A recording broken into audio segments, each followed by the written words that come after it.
Hello, thank you for joining us for home worship.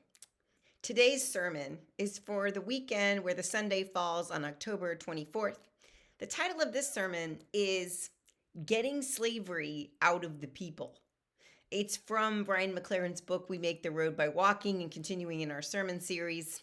And the passage that we have for today on the 24th of October is from Exodus, chapter 20, verses 1 through 21. Pretty long passage, so hopefully it doesn't take too long to get through the 10 Commandments. Moses and the children of Israel are in Mount Sinai, and this is what happens. Then God spoke all these words. I am the Lord your God, who brought you out of Egypt, out of the house of slavery. You must have no other gods before me. Do not make an idol for yourself, no form whatsoever, of anything in the sky or on the earth below or in the waters under the earth. Do not bow down to them or worship them, because I, the Lord, am your God. I'm a passionate God. I punish children for their parents' sins, even to the third and fourth generations of those who hate me. But I am loyal and gracious to this 1,000th generation of those who love me and keep my commandments.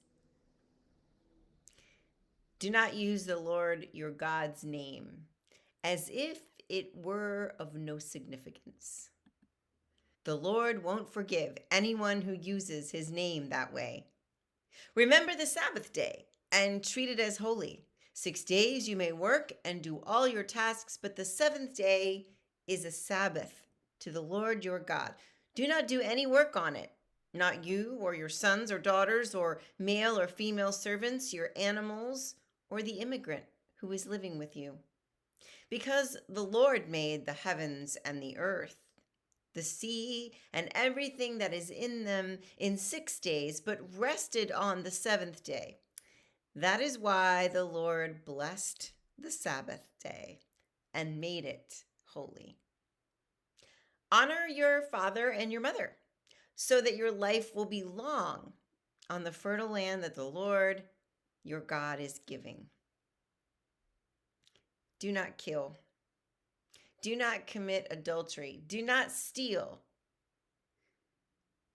Do not testify falsely against your neighbor. Do not desire your neighbor's house. Do not desire to try to take your neighbor's wife, male or female servant, ox, donkey, or anything else that belongs to your neighbor. When all the people witnessed the thunder and lightning, the sound of the horn, and the mountain smoking, the people shook with fear. And they stood at a distance. They said to Moses, "You speak to us, and we'll listen. But don't let God speak to us, or we'll die." Moses said to the people, "Don't be afraid, because God has come only to test you and to make sure that you are always in awe of God so that you don't sin." The people still stood at a distance while Moses approached the thick darkness in which God was present. And there ends the passage for today. It took Moses, though, a very long time to come back down from that mountain. So long, in fact, that the people get antsy. Antsy might not be the right word, actually. Life was tough for them, even in the beginning, right there in the wilderness. They're only there for a couple of months when they start complaining about the food and saying they wish they had died as slaves in Egypt. And there's a reason we keep telling and retelling the story of the Hebrew children in the wilderness. It is helpful for us, instructive, because we've all been slaves and we've all been in Egypt. We're all on a wilderness journey out of some form of slavery, whatever it is for you. Fear. Some have alcohol or food, rage, worry, lust, shame, inferiority, or control. The wilderness journey, it's really where character is formed. The wilderness might not be a fun place, and it might feel hopeless at times. But if we leave the wilderness before we have learned the lessons it has to teach us, we won't be ready to ever enter the promised land. And there are always wildernesses for us to walk through. There are no shortcuts, no express elevator. It's a journey through the desert on foot. There's no road. But if enough of us walk together, we can make one. We can make a road together, even in the desert wilderness. We can because God is with us. God is with us in the wildernesses, the many wildernesses we have, as God was there in the desert wilderness with the newly liberated Israelites, even until they weren't so freshly liberated. 40 years. Do you think they had wilderness anniversary parties there? I wonder. Maybe that's really what the golden calf was all about. Do you think they knew at their 20th that they were only halfway there? Nope, probably not. So we can't expect to know when the wilderness for us began or when it's going to end. But we need to remember that what lies behind us in the past is slavery. That's what the wilderness journey is all about. God sent those 10 plagues to get the people away from Pharaoh, out of slavery. God gave those 10 commandments to get the slavery out of the people. Remember? They looked fondly on going back to Egypt. Oh, if only we died there. Life was so rough in the wilderness that they tried to return and go back to being slaves. And that's one of the lessons of this wilderness journey. You can't go back. You can only go forward or through. Not just spiritually, but with all of life, society, culture, even the aging of individuals. Babies don't go back to crawling after they walk. And aside from what happened in the movie Cocoon, once you're old, you keep getting older. The 10 Commandments were an instructive part of that wilderness experience. They were a way for God to reach down to the people and say, hey, I care about you. God didn't just get the Israelites out of slavery. God got the slavery out of the Israelites, or tried to. God gave them what they needed to make it through, and there are still Jews today. So that tells you something. McLaren, in his book, rewrites the 10 Commandments. He says, number 1, put the God of liberation first, not the gods of slavery. Number 2, don't reduce God to the manageable size of an idol, certainly not one made of wood or stone or by human hands, and not one made by human minds of ritual and words either, and certainly not one in whose name people are enslaved or dehumanized or killed. Number 3, do not use God for your own agendas by throwing around God's holy name.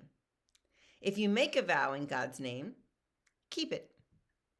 Number 4, honor the God of liberation by taking and giving everyone a day off. Don't keep the old 24/7 slave economy going. Number 5, turn from self-centeredness by honoring your parents. After all, honor is the basis of freedom. Number 6, don't kill people. And don't do things that frequently incite violence, including number 7, don't cheat with others' spouses. Number 8, don't steal others' possessions. And 9, don't lie about others' behaviors or characters. And lastly, in fact, If you really want to avoid the violence of the old slave economy, deal with it at its root, at its source, in the drama of desire. And don't let the competitive desire to acquire tempt you off the road to freedom. Don't let the competitive desire to acquire tempt you off the road of freedom. It is easy in some regard to send 10 plagues and get your people liberated from Egypt. But to get those people, those same people, free in their minds and in their soul and as a people, it took a wilderness journey. And maybe we need one too. From whatever slavery we need to be delivered, it's easy. The things that held us back, we reach for them in times of stress and de-stress. Same thing the Israelites did in the desert. But God would have us live a different way and try to give us anything God could to say, hey, stop. There's a better way. And there is a better way. In the 10 Commandments, they represent a lot of things to a lot of people, especially in our culture today. They get thrown back and forth and all this. But they can be seen also in another way as a set of commandments that God said, I care about you. I want you to make it through this wilderness journey. I want you to continue on as a people. I want us to keep the party going. And so, the end of the story is, yes, in verse 32, they built a golden calf and God got mad. But that's coming. They made it. They made it through the wilderness. They made it out of the wilderness. They made it out of slavery and through the wilderness. A much bigger deal than getting out of slavery was getting through the 40 years in the wilderness. They made it, and we will too. Amen.